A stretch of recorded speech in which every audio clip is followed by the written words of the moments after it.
Spring is here and your dessert should bloom just like your garden. Today I'm sharing 5 spring-inspired dessert ideas that are almost too pretty to eat. From edible flowers to zesty lemon layers, number 3 might be your new favorite.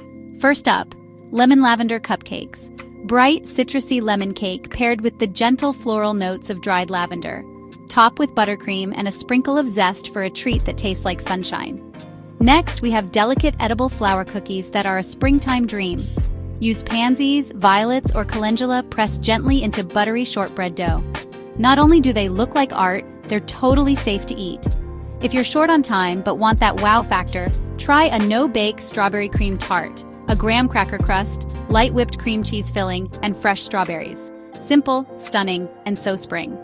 Carrot cake gets a seasonal upgrade with mini cake cups. Layer moist carrot cake, cream cheese frosting, and top with a tiny marzipan carrot or a candied pecan. Perfect for brunch or Easter dessert tables. Last but not least, honey lemon panna cotta. This light, creamy dessert is bursting with subtle flavor, and it sets beautifully in a glass jar. Add edible petals for an extra springtime sparkle. Spring is the season of renewal, and what better way to celebrate than with desserts that bloom with color, flavor, and creativity? Try one or try them all, and tag me when you do. See you in the next video.